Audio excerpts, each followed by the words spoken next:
Boa tarde, sejam bem-vindos a mais um Santo Tirso em 30 minutos. Como é habitual, tem comigo o Engenheiro Carlos Fernandes. Boa tarde, Engenheiro. Boa tarde, Sílvia, e boa tarde a todos que nos veem e ouvem. Regressámos após umas curtas férias, não é? De Páscoa, também merecemos.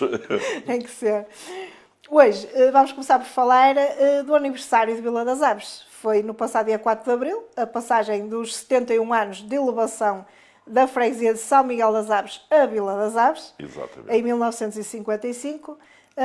O que é que quer comentar sobre este assunto, sendo você também um abenço de gema, não é? Exatamente. Ora bem, primeiro falar sobre a origem de Vila das Aves, muito interessante, porque a Vila das Aves foi descoberto o tombo e o nome da freguesia era São Miguel de Entrambos Aves. Porquê? Porque na Vila das Aves havia 3 paróquias. A paróquia de São Miguel, que é o nome atual, a paróquia de Santo André, que é na zona de Sobrado, e a paróquia de São Lourenço de Romão. As 3 fundiram-se numa só, ficou só São Miguel de Entrambos Los Aves, era assim o nome, e mais tarde São Miguel das Aves. Em 1955, fruto de uma grande movimentação em Vila das Aves, que tinha na altura uma indústria fortíssima, era das freguesias mais têxteis do norte de Portugal, pediu a subida à vila e conseguiu. Aliás, só 2 terras conseguiram nessa altura subir a vila. Hoje é mais fácil. Mas na altura foi São Miguel das Aves e São João da Madeira, que hoje é concelho. São Miguel das Aves, a vila, 4 de abril de 1955, fez 71 anos, foi celebrado como é habitual. Eu gosto de dizer Vila das Aves, embora a Junta de Freguesia tenha criado uma espécie de logotipo Aves Freguesia. Ora, Aves já foi há muito, agora já é Vila. E como outras, Vila Nova de Famalicão, Vila Nova de Gaia e muitas outras. Vila Sim, das Aves, até acho que... passam a cidade e não se mudou o nome, não é? Continua Sim, a ser isso Vila Nova de Gaia. é diferente. Mas como freguesias, quando passaram a vila, muita, por exemplo, Vila Nova do Campo. Vila Nova do Campo, não é? É o nome da freguesia, que é uma união de freguesias. Portanto, Vila das Aves teve mais umas comemorações, teve a presença das autoridades, houve alguns cerimoniais, decorreu normalmente, mas é sempre bom lembrar que a Vila das Aves está com um desenvolvimento diferente daquele que era habitual. Hoje deixou de ser uma vila têxtil, hoje é muito mais uma vila de serviços e de residencial, embora eu pense que em termos de emprego era muito bom que Vila das Aves mantivesse algumas das suas tradições industriais, incluindo nas antigas zonas industriais, que entretanto deixaram de o ser. Isso está a acontecer em algumas freguesias do nosso concelho e em outras. É manter polos industriais nas freguesias, porque o emprego mais próximo da residência, a distância casa-trabalho, é muito importante e, portanto, eu penso que Vila das Aves tem condições para isso mesmo. Aguardemos o que aí vem em termos de resolução do PDM. Quanto ao resto, uma saudação especial para todos os ovenses, de onde eu sou originário, onde tenho a minha Incluindo família. nós, não é? Exatamente, incluindo a Sílvia, que também é minha vizinha, entre aspas, e espero que a Vila das Aves floresça e que progrida, porque é bem preciso. E em termos até de emprego, em termos de trabalho, em termos de investimento, espero também que ao nível habitacional se façam mais habitações em Vila das Aves. Sabe-se que há o interesse da parte de alguns proprietários e investidores de lá investir. Há mesmo projetos já aprovados, há outros que estão a ser executados. Nota-se algumas obras a nascerem ao longo dos arruamentos e, portanto, é preciso, de facto, reforçar o poder residencial de Vila das Aves, sendo uma vila que tem muitos serviços, tem muita resposta a muitas solicitações das pessoas, é importantíssimo que tenha mais desenvolvimento ainda. Claro, e à parte disso, tivemos também, infelizmente, este fim de semana a confirmação que já não vamos ter também futebol de Primeira Liga lá para o ano, não é? Sim, isso foi recente, mas já se previa. O Aves SAD Futebol, que é ASF, mas eu conheço como Aves, sem E. De facto, fez um final de época melhor, mas de facto o início foi um desastre completo. Muitas alterações, muitas trocas de treinadores, muitas trocas de jogadores. Se não deu estabilidade nenhuma, houve ali alguma coisa que não funcionou. acabo de ler um comunicado da SAD a dizer que vai se esforçar por voltar à primeira divisão. Haja vontade, que é importante. Claro. Haja investimento devido, estabilidade na equipe, estabilidade ao nível das equipes também, os outros escalões, porque o AVS tem escalões muito importantes, disputam até ao nível juvenil, infantil e de júniores, no campo de treinos, no antigo campo velho, como é dito, que acho que tem belíssimas condições, é um campo que foi construído em 2013 e está ali também para ajudar também a juventude de Vila das Aves. E espero bem que o AVS regresse à primeira divisão, porque é bom termos futebol da primeira. Ainda agora vamos ter 2 jogos importantíssimos. Um deles é já o Sporting que vai lá e a seguir o Porto. Portanto, muito provavelmente pode ficar definido num destes jogos quem vai ser mesmo o campeão e quem vai ficar em segundo lugar. É muito importante e isso dá nome à terra. Agora vamos falar também do outro aniversário. Este é da Associação Recreativa do Areal, que completou 50 anos e completou em grande. Até tivemos cá o primeiro-ministro, o Luís Montenegro, esteve cá no pavilhão desportivo. Pronto, fizeram um jogo solidário e teve a presença então de muitas figuras conhecidas, incluindo o primeiro-ministro. E jogadores de futebol muito conhecidos. Eu parece que jogou, não, eu não estive lá, mas vi imagens no Paradão, jogou com um grande jogador que jogou no Tirsense, que jogou no Benfica, e que andou no Chelsea, e que hoje está ligado ao Scouting, não tenho bem a certeza, mas penso que ele está ainda ligado ao Chelsea, ao Presidente Internacional. Portanto, foi importante. A Associação Recreativa do Areal é uma associação com créditos excelentes, não só ao nível desportivo, mas também cultural. Tinha um rancho bem conhecido, julgo que era liderado pelo Sr. Branco, era um senhor que eu conheci muito bem. Depois, a componente desportiva suplantou a componente recreativa e cultural, e, entretanto, a Câmara de então fez grandes investimentos, fez investimentos fabulosos ali, praticamente hoje. A Associação Recreativa Rural tem, de facto, condições de trabalho que não tinha, ou melhor, já tem há uns anos, e agora resolveu celebrar o seu início há 50 anos. Foi muito interessante. Acho que conseguirem trazer aqui o primeiro-ministro, penso que foi uma jogada de mestre, se me permitem. Por um lado, vai contribuir para a angariação de fundos com ações solidárias, e aí é de realçar. Por outro lado, pelo que soube, o pavilhão encheu, que também é marcante. Ainda por cima, nesse dia, foi o dia da inauguração do relvado Tirsense, que também teve uma grande enchente, embora penso que não foram na mesma hora. Não, mas foi mais ou menos à mesma hora, porque o jogo de Tirsense começou às 3 e o outro, salvo erro, às 4 ou 4h30. Mas deu tempo para as pessoas transitarem. Portanto, tivemos a primeira visita oficial do Primeiro-Ministro, não de caráter partidário, nem de caráter governamental. Eu penso que ele veio a título individual, mas é agradável. É agradável quando o Primeiro-Ministro... E é sempre bom que se lembrem que existe São Tirso. Exatamente. Às vezes podem não conhecer e assim conhecem. Penso que é de realçar o papel da Associação Recreativa do Areal. Eu conheço muita gente, quer da direção do Areal, quer mesmo da freguesia.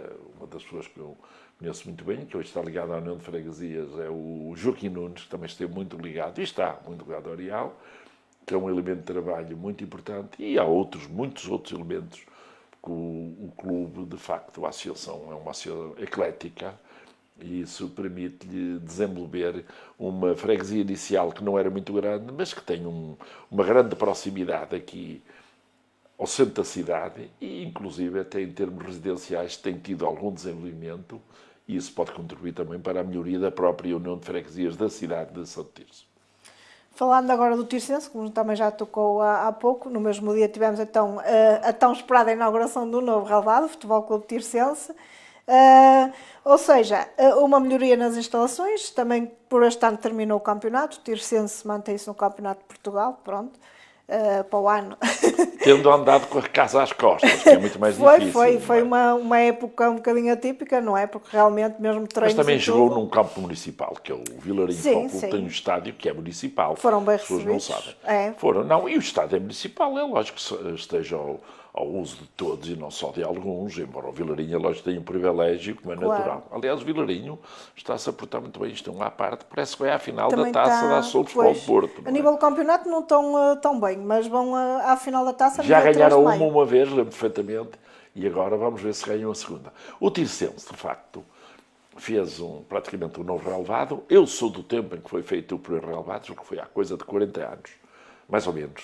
Um relevado foi feito com todas as condições. Um relevado que aguenta 40 anos é qualquer coisa. Aliás, esse relevado em 2004 foi praticamente todo remodelado. Uma coisa que quando foi do estágio da seleção francesa no Conselho de Santo Tirso, a seleção francesa estagiou e treinou e jogou no estádio de Chelsea. Recordo-me das maiores enchentes que houve naquele estádio foi exatamente nos treinos da seleção, também com Zidanes e companhia, e muitos outros atletas que eram campeões do mundo e campeões da Europa. De facto, o estádio foi muito útil, levou a uma remodelação completa em termos de relevado, porque a seleção francesa só aceitou se tivesse condições e teve. E agora, pelos vistos, está a fazer praticamente um relevado raiz, não sei quantas centenas de milhares.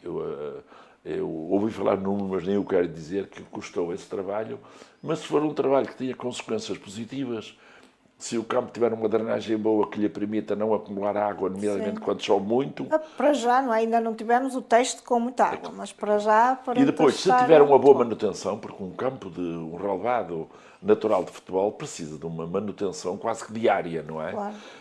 Tudo isso resultar, certamente que o Tirsense vai ter condições técnicas muito melhores para amanhã disputar em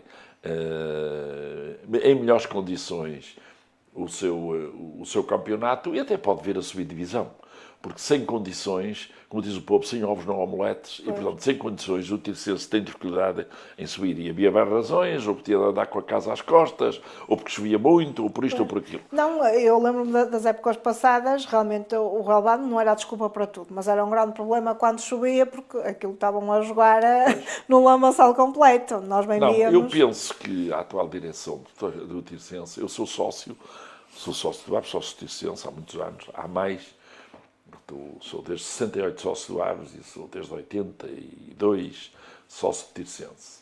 Mas também via o Tirsense há muitos anos, porque eu tive um tio meu que foi avançado na década de 60 no Tirsense, uma pessoa chamada Carlos Fernandes, era avançado do centro.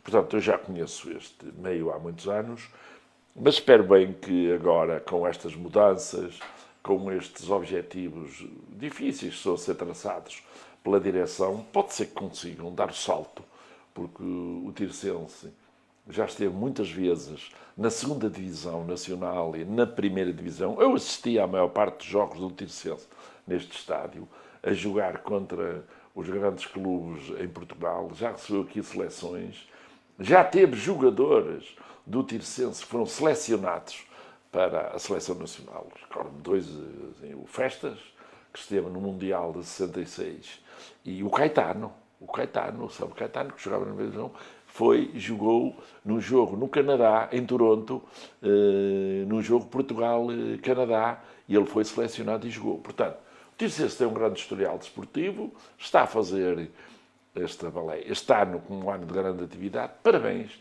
a quem colaborou. Julgo que a Câmara é que participou basicamente na execução do relevado. Ainda bem, é positivo. Sim. Quando o dinheiro é gasto em investimentos claros, investimentos que ficam, que não se perdem, que não vão para o ar e estouram como foguetes, aí o investimento é muito positivo. E eu penso que quem vai lucrar vai ser, primeiro, o Futebol Tirsense, os seus atletas e depois a população em geral, que vai-se lhe ser permitido assistir a bons jogos de futebol em muito melhores condições. E tiveram um final de época muito bom. Aliás, eles já não perdiam nenhum jogo desde janeiro.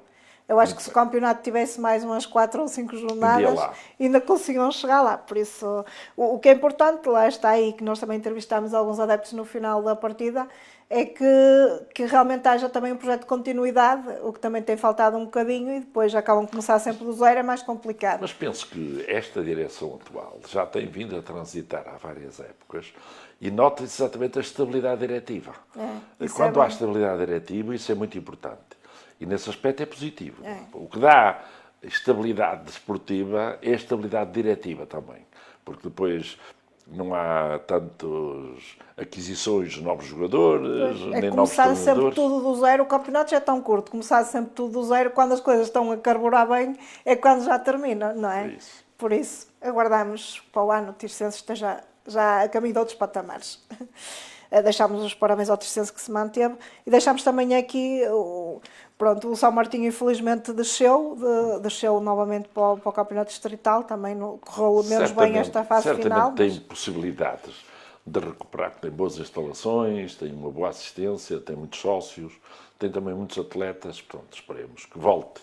Correu mal mais esta fase final e eles também, não era suposto este ano jogarem no Campeonato de Portugal, conseguiram chegar lá. Pronto, esta parte final correu menos bem, mas para o ano tentam também novamente a subida.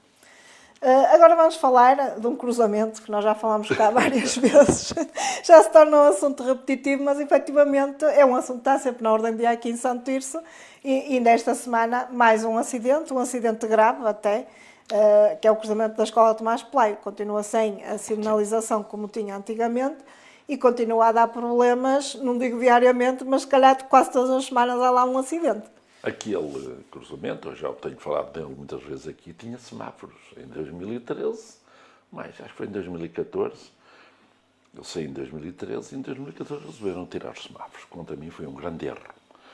Com uma questão que na altura não existia, que na altura não havia a Avenida Capitão Salgueiro Maia. Pois. Ora, a Avenida Capitão Salgueiro Maia, que é que vem do lado de Além Rio, através da ponte e da fábrica de Santo Tirso, canaliza muito o trânsito agora para ali. Eu acho que grande parte do trânsito... A ideia era essa e isso não está mal. Agora a questão é que realmente aquele cruzamento está muito perigoso. O trânsito não pode ser canalizado para uma só via. A Avenida Panorâmica era a grande avenida de entrada em Santo Tirso, de quem vem da zona do Além Rio de Famalicão.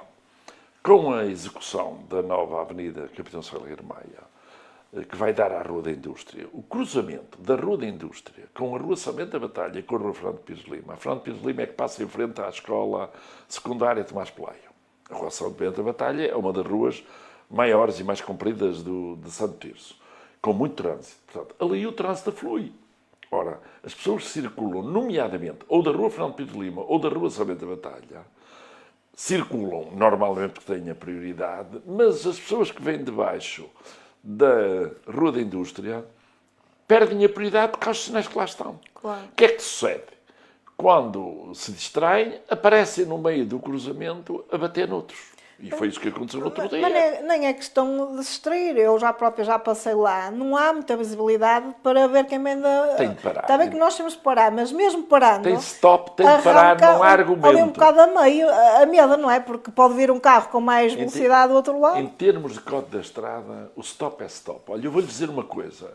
Eu um dia estava em Espanha e num cruzamento ou num entroncamento, nós abrandámos, eu e outro senhor, num carro... Abrandámos, não parámos, tinha um stop. À frente tínhamos um polícia espanhol que nos multou imediatamente e nós, em Espanha, não se brinca com isso. Não recomendo a ninguém, porque inclusive tem de pagar logo. Mas em Portugal também o meu irmão já apanhou uma multa assim, não, só olhou, não vinha ninguém e arrancou e apanhou mas multa. Mas digo eu, também. em relação àquele cruzamento e voltando atrás, eu acho que retirar de lá os semáforos foi um erro. Sei que o assunto está a ser estudado, que já o expus a pessoas também, porque acho que é um perigo. E naquele dia, voltando ao acidente, o acidente foi muito grave, porque tiveram de desencarcerar um carro. Vieram bombeiros, veio a Polícia de Segurança Pública, veio a Polícia Municipal, aquilo foi ali, aquilo que se chama um pranto. Felizmente, que parece que não houve feridos só ligeiros, coisas muito ligeiras, mas aquilo foi uma coisa... Vão dar-se mais acidentes ali no sul, que tenho augúrio, mas enquanto aquele assunto não for resolvido. E há outra coisa. E o pior não é isso, é ao pé de uma escola, até vai uma criança no passeio e pode um carro atropelar a criança. No outro dia um carro foi parar acima do passeio do lado da escola e não apanhou ninguém. Bem, mas o problema é o seguinte, mas a solução ali tem de ser uma solução radical. Não se pode querer que os carros circulem numa zona urbana, no centro da cidade, a uma velocidade normal numa estrada qualquer, fora de uma zona central. Ali... certamente que os semáforos irão criar alguns problemas ao trânsito, nomeadamente o trânsito automóvel, nomeadamente os autocarros.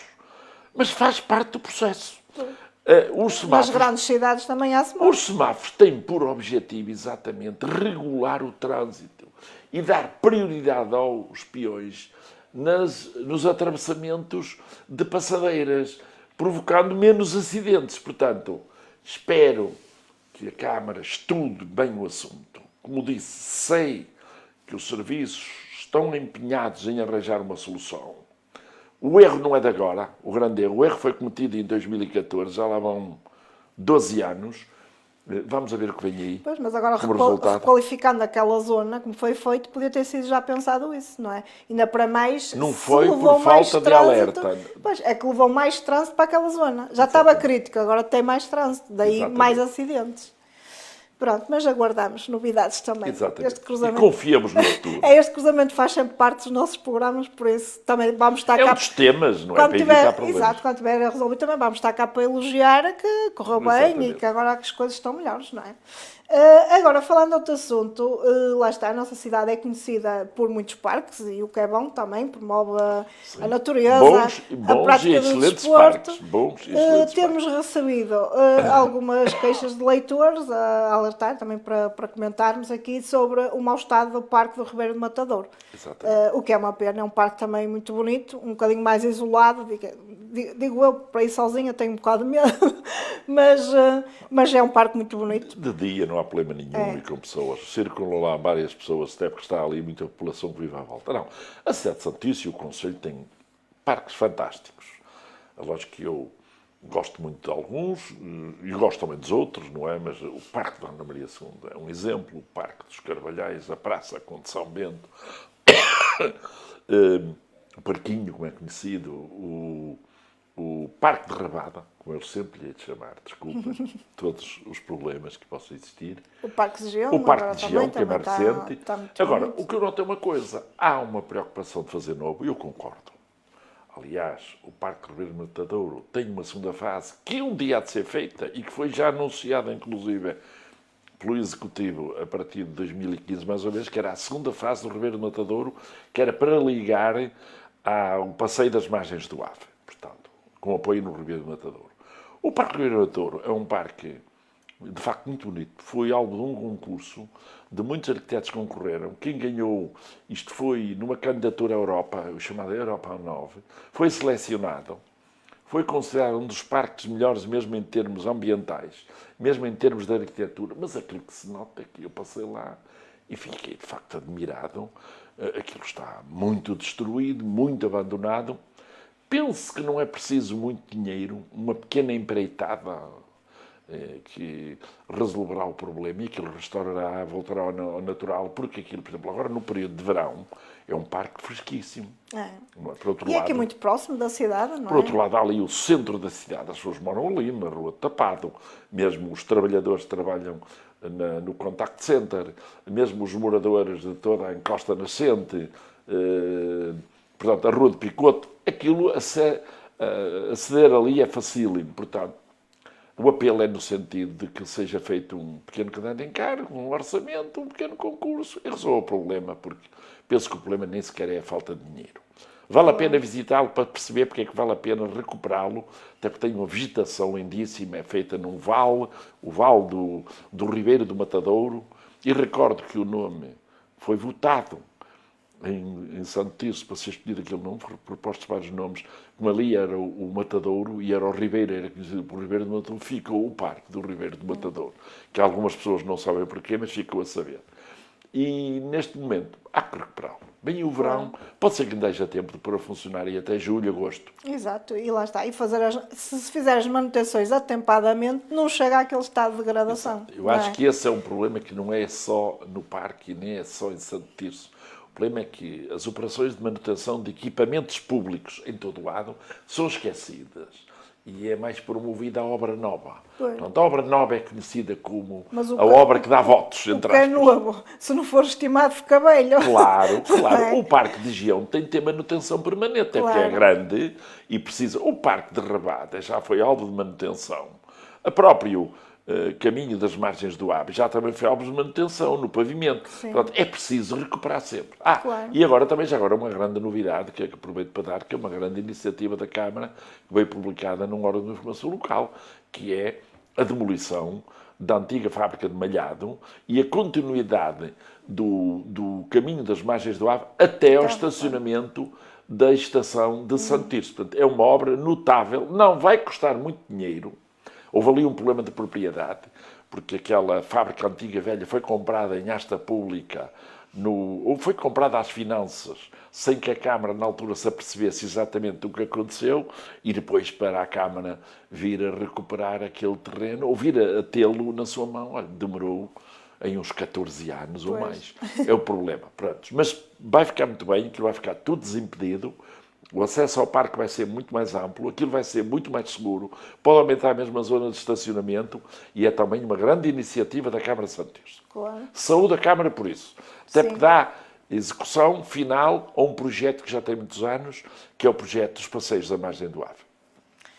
Agora vamos falar do hospital, nosso Hospital de Santo Tirso. Há um novo aparelho de TAC no Hospital de Santo Tirso. Não há, vai haver. Sim, foi anunciado. Foi anunciado. Pronto, o que é bom, é positivo, significa que realmente não estamos a desistir do nosso hospital e que ele ainda estará aí. Por isso foi então anunciado no final do mês passado este novo aparelho de TAC. Entretanto, também não temos mais novidades sobre a evolução, como é que está o destino do hospital. Houve mais manifestações promovidas pelo movimento Utentes do hospital, no entanto, não temos mais novidades nenhuma sobre este assunto. Não, só avançando muito, a última novidade que tenho é que alguém questionou quem assinou o contrato com o Primeiro-Ministro em outubro, novembro, dezembro de 2024, que foi o Dr. Manuel Lemos, que é o grande responsável acho que é da União dos Misericórdias a nível nacional, de que já estarão a desenvolver contactos noutro sentido para conseguir dar execução. Não percebo como é que passado ano e meio, em que é anunciado que um hospital vai para a Misericórdia, não houve nada, já passaram as eleições, já passaram as desculpas, entretanto, um hospital que devia estar a melhorar, está a piorar.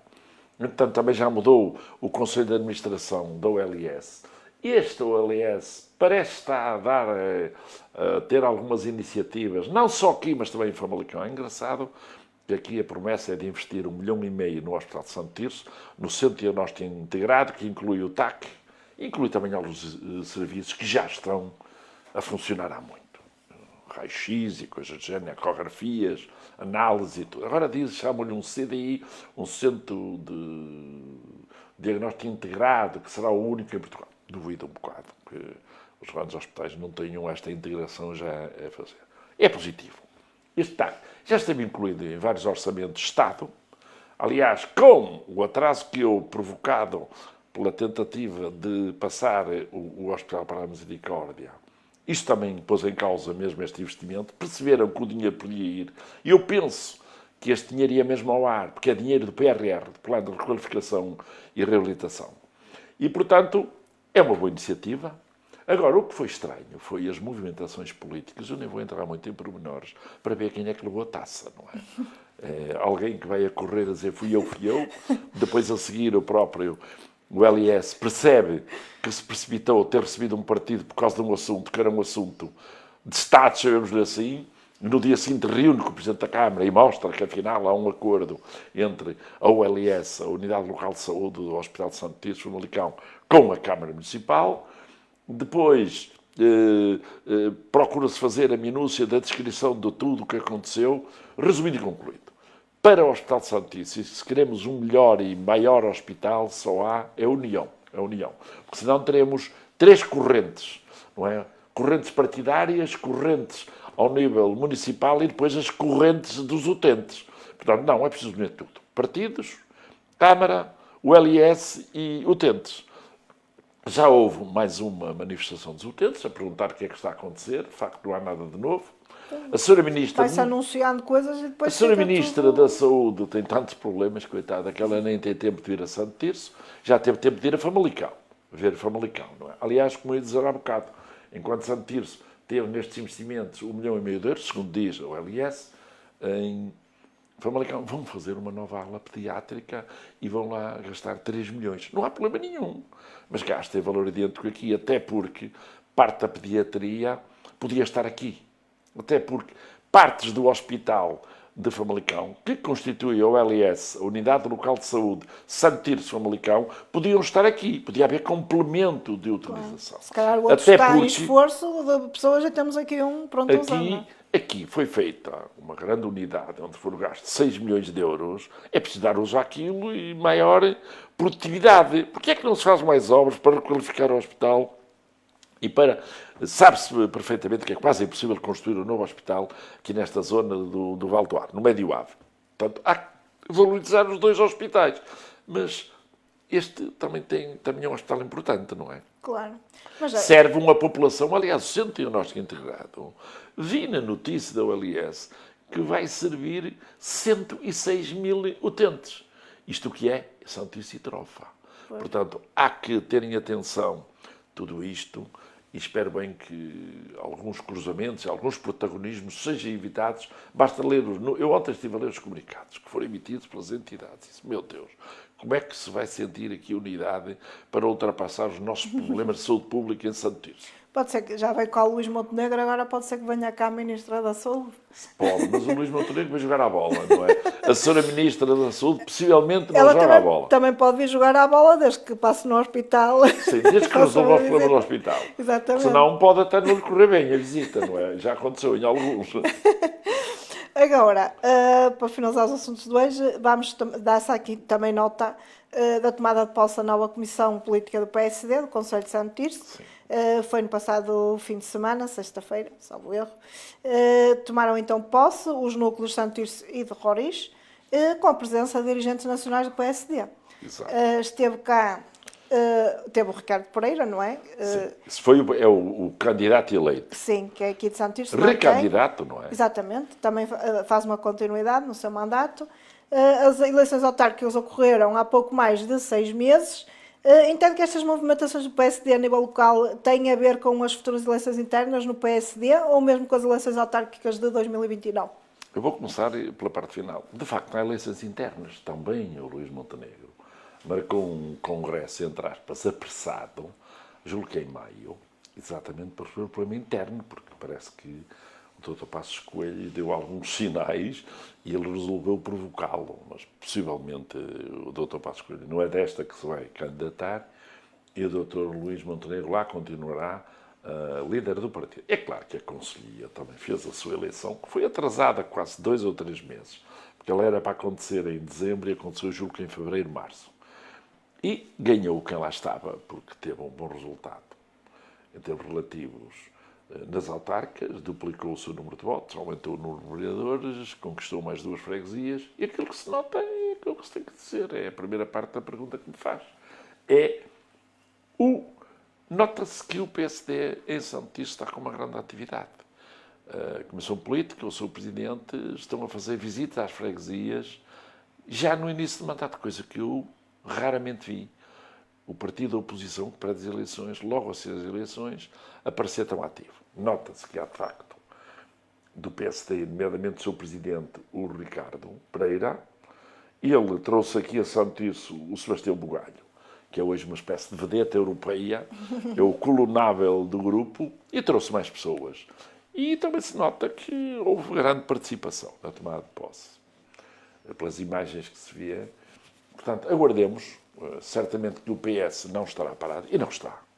O PS já fez o seu congresso também antecipado, apressado, na minha opinião. Oxalá não tenha consequências. E, pelo que sei, vão ser feitas eleições distritais do PS dentro em breve e, a seguir, eleições concelhias. Portanto, não sei quem vai ser o futuro presidente da Conselhia de São Tirso. Certamente que as coisas já estarão mais ou menos ordenadas. Nisso, o Dr. Alberto Costa não facilita. Pois, certamente também teremos uma continuidade. Exatamente. Mas eu penso que ele não pode ser reeleito, porque ele já tem o limite máximo de mandatos como Presidente da Conselhia. Mas a coisa ficará mais ou menos orientada.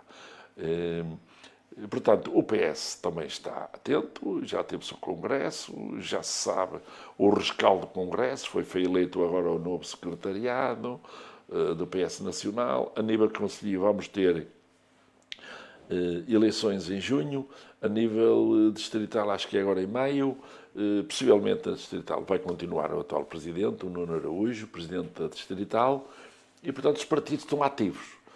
Nós agora, penso que em termos de eleições públicas, internas e externas, nós tivemos legislativas, autárquicas, presidenciais, agora dos partidos, e agora o próximo tema, juro que vai ser, mas é o pacote laboral, dentro de dias, e depois a seguir vai ser o Orçamento de Estado. Eu acho que é no Orçamento de Estado que se vai decidir o que é que vai acontecer, se há ou não há estabilidade, o que é que vai haver em termos de futuro, até porque sabemos de algumas movimentações. Mas é isto que tem passado e, de facto, noto, e foi a origem da questão, o PSD está ativo em Santo Tirso. Aguardamos também. Fazem bem, não é? A oposição também É a existe. função deles. Existe, é para ser oposição mesmo, Exatamente. é para estar atentos e acompanhar. Não se pode fazer só campanha eleitoral. Tem que se acompanhar as pessoas, são-se eleito, é-se eleito para 4 anos, tem que se acompanhar as pessoas esses 4 anos. Pronto, por fim, vamos deixar aqui os parabéns. Já demos a Vila das Aves, por isso não vou voltar a mencionar a Vila das Aves, já falámos. Vamos deixar também os parabéns à Vila de Roriz, também completou 15 anos no dia 6 de Abril. E depois também a Associação AB92 completou 34 anos também no dia 5 de Abril. Exatamente, uma associação que eu conheço bem, porque assisti ao seu nascimento e crescimento. Parabéns para a AB92. Bem, ficamos por aqui hoje. Regressamos daqui por 15 dias com mais assuntos relacionados com a atualidade de Santo Tirso. Boa Cá tarde. estaremos.